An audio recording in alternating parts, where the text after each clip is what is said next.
میں اپنے استاد صاحب کی خدمت میں، جن سے میں نے تفسیر پڑھی، شہد لے کر 76-77 کی بات، رائمنڈ مرکز میں ہی مدرسہ ہے، مولانا جمشید صاحب، میں نے کہا حضرت یہ شہد لایا، کہاں سے لائے؟ کہا جی میرے اپنے باغ کا ہے۔ میں نے کہا میں نے خود توڑا، باغ میں لگا تھا آم کا، میں نے کہا جی میرے اپنے باغ کا ہے۔ تو مجھ سے فرمایا تیرے باپ نے اپنی بہنوں کو زمین میں سے حصہ دیا تھا؟ ایک شہد کی بوتل اس وقت 10 روپے کی آ جاتی تھی۔ اور کتنا گہرا سوال کیا، یہ نہیں کہا ماشاءاللہ جزاک اللہ، یہ نہیں کہا تیرے باپ نے اپنی بہنوں کو زمین میں سے حصہ دیا تھا؟ اگر دیا تھا پھر تو یہ شہد حلال ہے، اور اگر نہیں دیا تھا تو سارا ہی حرام ہے، تو میں نہیں لوں گا، یہ مطلب تھا۔ ہاں بھائی تیرے ابا نے بہنوں کو زمینوں میں حصہ دیا تھا؟ میں نے کہا جی شکر ہے میرے ابا کی بہن ہی کوئی نہیں، ہوتی تو کوئی نہ دیتے، صرف 2 بھائی تھے، ساری جائیداد 2 بھائیوں کی، بہن تھی ہی نہیں ہوتی۔ میں نے کہا اچھا تو تیرے دادا نے اپنی بہنوں کو زمین میں سے حصہ دیا تھا؟ میں کہا میں جمعہ ہی کوئی نہ ہوں، اس نے میرے کو کی پوچھی جانا، میرے جمعن تو پہلے دی گلنا تھا، نہ پوچھو میرے کو۔ تو پھر ہنس پڑے، کہا اچھا ادھر رکھ دو۔ تو میرے نبی نے فرمایا جس نے بہنوں کو حصہ دیا، جس کو اللہ نے 2 بہنیں دی، اس نے بہنوں کا حق دیا، اور شادی کے بعد بھی ان کے سر پہ ہاتھ رکھا تو اس پہ جنت واجب ہو گئی۔ پھر یہ بیٹی سے بہن، بہن سے بیوی۔ پھر میرے نبی نے فرمایا بہترین مسلمان وہ ہے جو بیوی کے ساتھ اچھا سلوک کرے، اور میرے نبی نے فرمایا جو یہ چاہے اس لوگ کا مسلمان کہ وہ جنت میں میرے گھر کے قریب گھر بنا لے، تو وہ 2 کام کرے، ایک اپنے اخلاق اچھے کرے، ایک اپنی بیوی سے اچھا سلوک کرے، تو اس کا گھر میرے گھر کے قریب ہو جائے گا۔ تہجد پڑھے، جہاد کرے، تبلیغ کرے، ذکر کرے، مراقبہ کرے، یہ نہیں فرمایا، کہ وہ 2 کام کرے، ایک اخلاق اچھے کرے، ایک بیوی سے اچھا سلوک کرے۔ یہ بیوی سے اچھا سلوک بھی تو اخلاق میں آتا ہے، اس کو الگ کیوں کہا ہے؟ کہ بہت سے لوگ باہر بڑے اخلاق والے ہوتے ہیں اور گھر میں بیویوں کے ساتھ بڑے بدتمیز ہوتے ہیں، اور ہمارے ذمہ داروں میں عام ہے یہ حدیث۔ ایسے میں آنکھوں سے دیکھ رہا ہوں کہ میرا سارا خاندان، میرا معاشرہ جو ذمہ دار معاشرہ ہے، وہ باہر ڈیرے ڈار ہیں، ذمہ دار ہیں، اور بڑے سخی ہیں، بڑے مہمان نواز ہیں، لیکن گھر میں اتنے ہی بدتمیز ہیں۔ بیویوں سے ایسے سلوک کرتے ہیں جیسے نوکرانیاں، بیویوں کے ماں باپ کو ایسے گالیاں نکالتے ہیں جیسے انہیں گالی دینا ثواب کا کام۔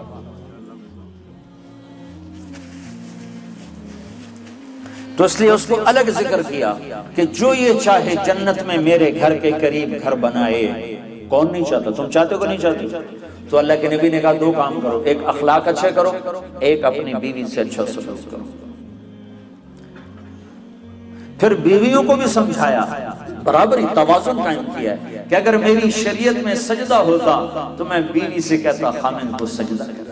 ایک عورت نے پوچھا یا رسول اللہ میری شادی ہو رہی ہے، میرے خامن کا میرے اوپر کیا حق ہوگا؟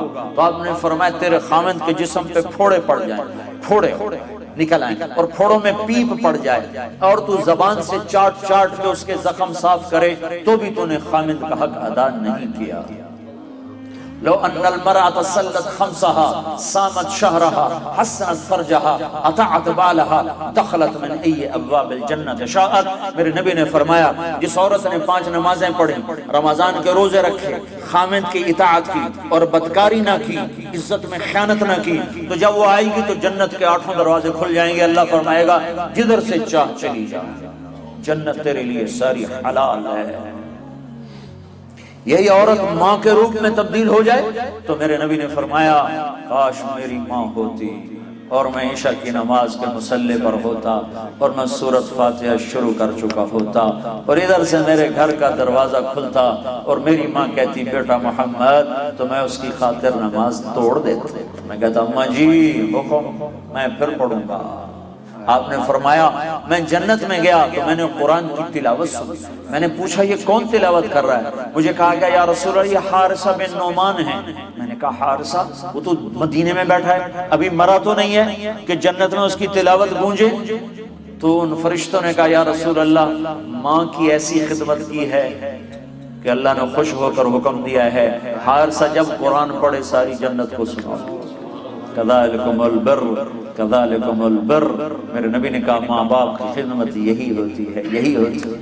آپ نے کہا عمر تیری زندگی میں ایک شخص آئے گا یمن سے، اس کا نام ہوگا اویس، اس کا قبیلہ ہوگا عامر، اور اس کا خاندان ہوگا کرن، اور اس کا رنگ ہوگا کالا، اور اس کا قد ہوگا درمیانہ، اور اس کی کمر پہ ہوگا سفید داغ۔ جب وہ آئے تو اس سے دعا کروانا عمر تو عمر، میرے بعد کوئی نبی ہوتا تو عمر ہوتا، اور نبی کے دائیں طرف عمر کی قبر ہے، بائیں طرف یہ نقشہ ہے قبروں کا، ایک قول کے مطابق کہ درمیان میں اللہ کے رسول ہیں، سیدھے ہاتھ ابو بکر الٹے ہاتھ عمر، اور ایک قول یہ ہے یہ اللہ کے رسول، یہ ابو بکر اور یہ عمر، اس طرح کر کے، اور ایک قول یہ ہے، ایک قول یہ ہے، اس طرح یہ میرے نبی کی قبر، پاؤں کے ساتھ ابو بکر کا سر، پھر ابو بکر کے سر کے ساتھ پاؤں کے ساتھ عمر کا سر، یوں تین قبریں ہیں، یا یہ ہے۔ تو بہرحال وہ روضہ رسول میں ہے عمر، میرے بعد نبی ہوتا تو عمر ہوتا۔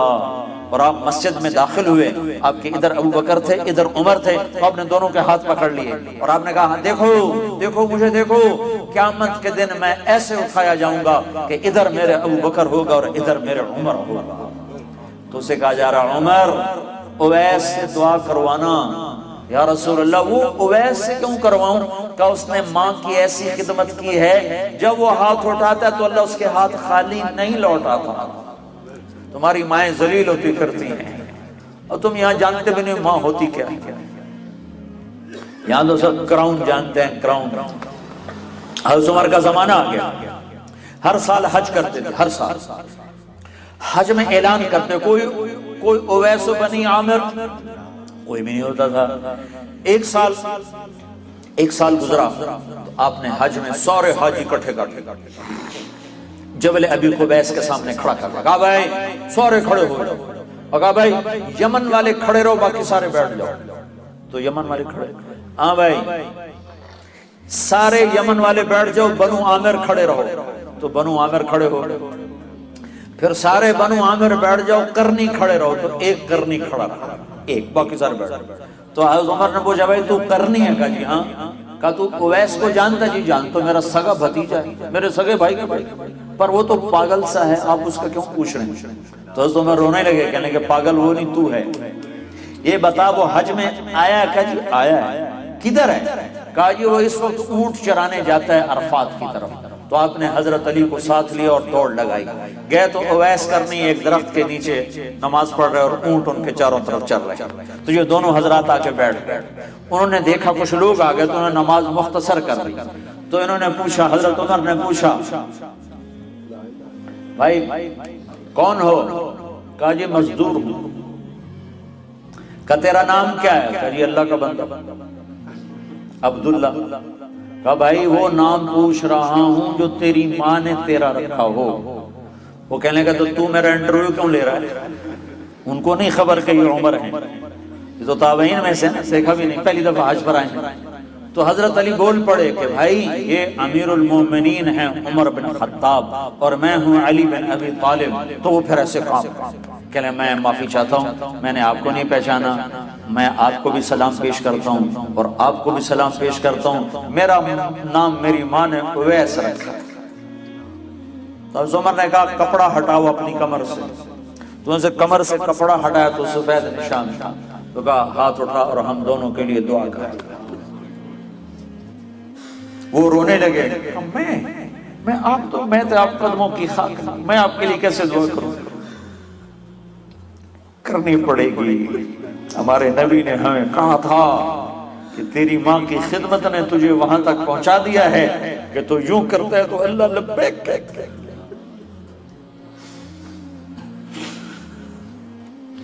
صرف نماز روزے کا نام اسلام نہیں ہے، اور بھی دکھ ہیں زمانے میں محبت کے سوا، راحتیں اور بھی ہیں وصل کی راحت کے سوا۔ اخلاق کا بہت بڑا باب ہے جس کو امت نے بھلا کے رکھ دیا۔ انسانی حقوق تو پائمال ہو گئے، تباہ ہو گئے۔ تو حضرت عمر نے دعا کروائی، پھر انہوں نے ہاتھ اٹھائے اور دعا کی ان کے لیے. یہ ماں ہے